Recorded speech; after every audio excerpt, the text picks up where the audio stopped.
Have you ever imagined that you could still get land in America for almost free? Most people believe that the era of free land ended when homesteading disappeared in the late 1800s, but the reality is far more surprising.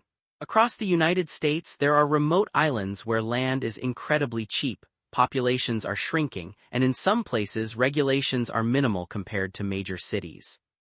Today, we're exploring 6 islands where living is almost free.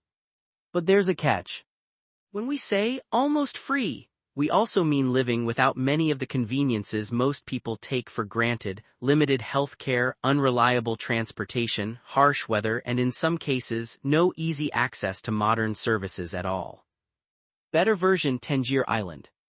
Tangier Island, Virginia, is one of America's most unique and endangered communities. The island is slowly disappearing beneath the sea. Due to coastal erosion and rising sea levels, nearly 2/3 of its land area has vanished over the past century and a half. Today, only around 400 residents remain. This small community is fighting to preserve its culture and way of life, but experts warn that if erosion continues at the current pace, much of the island could become uninhabitable within the coming decades. Living costs here are relatively low, averaging around $600 per month.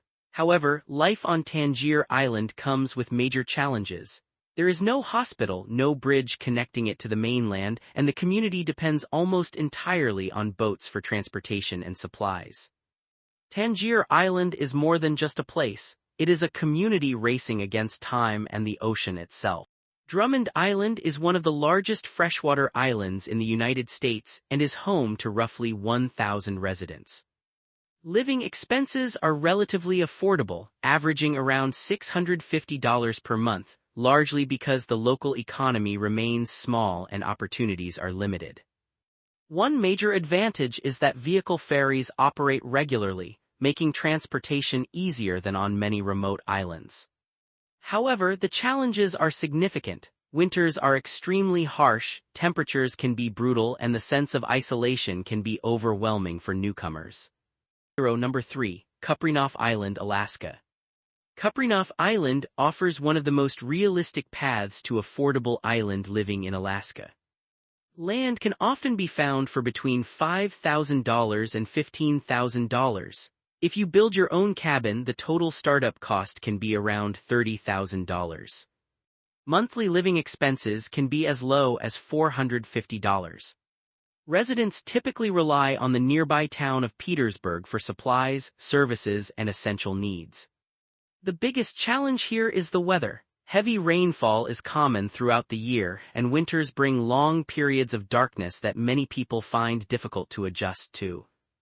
For those who enjoy solitude and wilderness, however, Kupreanof Island can be a remarkable place to live. Number 4. Prince of Wales Island, Alaska. This is the number 1 island on our list because it is the most practical option. Unlike many remote islands, Prince of Wales Island offers available land, established communities, and ferry connections to the outside world. With an initial investment of roughly $40,000, it is possible to build a small home and establish a comfortable lifestyle. Monthly living expenses are generally under $700. Many residents supplement their lifestyle through fishing, hunting, and other outdoor activities, making it possible to live relatively independently. It may not be free, but it represents one of the most affordable and legally realistic ways to enjoy island living in America. It is important to remember that truly free islands often come with serious legal problems. In some locations, living there could mean occupying land illegally, commonly known as squatting. Government agencies or park authorities may remove residents at any time, and fines or legal consequences are possible. Places like Attu Island or Shemya are often romanticized online, but the reality is very different. These locations are incredibly remote, dangerous, and unsuitable for permanent civilian life. Attempting to live there without proper infrastructure can be extremely risky and potentially life-threatening.